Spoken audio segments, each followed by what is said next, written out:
do think we are very complacent here in this area. We've lived in our own little safety world for a long time.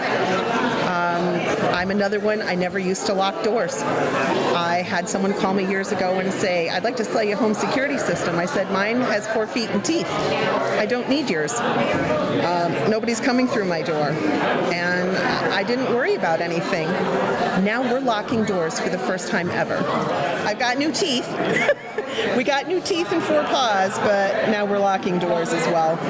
An overflow crowd of concerned residents filled East Arlington Federated Church on Thursday, January 19th, alarmed about a recent homicide and a string of unsolved burglaries that have disrupted life for many in this typically quiet community. State police and law enforcement officials updated the audience of roughly 200 people on the status of their investigation into the stabbing death of Helen Jones, an 81-year-old woman who lived alone on Buck Hill Road. But the community has also been unsettled by a highly visible investigation of a nearby home that required a hazmat team's participation and a string of other petty burglaries in recent weeks. The law enforcement officials declined to definitively say whether the homicide, the hazmat investigation, and the burglaries were related, or whether they had any suspects in mind. No arrests in any of the cases have been made.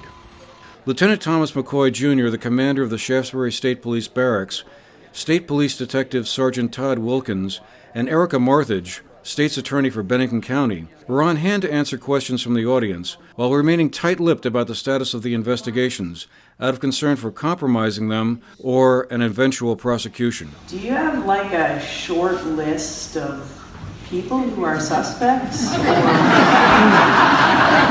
You know how we said at the beginning there was questions that we just couldn't answer? There you go.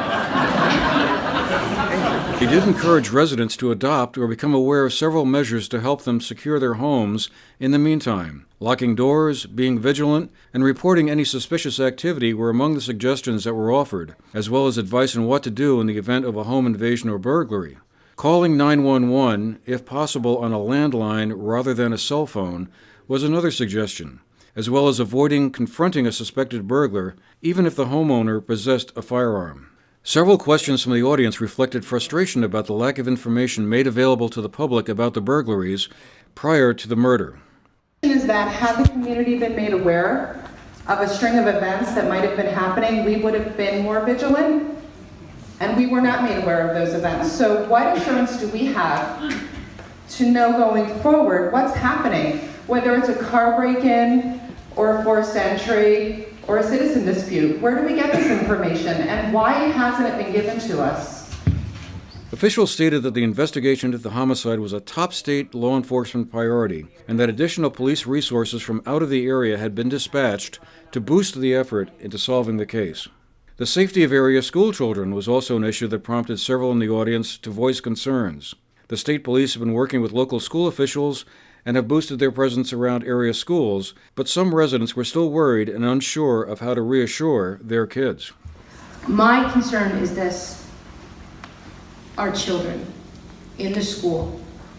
I have 2 daughters, and they're scared to death to walk home from school now. And I don't live that far from the school. You know, they're concerned about possibly somebody coming in the school, and they have to have a lockdown, and what do they do? And how is mommy going to get to them? What are we to tell our children? That they're safe to go home. Once they're home, they're safe in their own home that they've lived in. After the meeting, several residents reflected on the impact of the murder. The first one in Arlington in about 30 years, one of the law enforcement officials believed, has had on the community. Yeah, well, I wish I could say I feel more reassured, but obviously we didn't get any concrete information because they can't release anything. I do understand that legally, and that they have to build the case very carefully, but I think you saw as a community, we're very upset, we're frightened. The real fear is that it happened on an isolated road. A well-known citizen, a senior citizen, living by herself, and near schools, two of our schools, and I think it's what I take away from it is that it's emboldened the person. If the person who did this was really a burglar, it's now emboldened them to have gone this far. And that's the real fear, that we're no longer dealing with burglaries or home invasion. We're dealing with somebody who came in and killed someone. We as detectives are going to continue to stay on our course and follow the evidence, continue to collect that evidence, interpret the evidence, and continue going and tracking down all those leads that are coming in, and hopefully until we can bring this thing to a close. It is not the norm for there to not be an arrest in a homicide in Vermont cases fairly quickly. What I would say is the way these kind of cases are processed just in the time that I've been involved in criminal justice has greatly changed. In the evidence collection, the interviews, the information gathering, that piece of it has changed, but regardless of the size of the town, the state of Vermont is not typically seeing the types of offenses that we don't know the suspect immediately. The budget is always a top issue in state government. I think that I cannot point to any particular issue in this case where I believe funding has been a problem. I have had multiple offers from other agencies, other departments, legislators. Just let us know if you need anything and we can help in any way. What I have noticed is the reallocation of so many state resources to this investigation necessarily means that there are resources not being utilized in the already ongoing investigations in some of the other counties.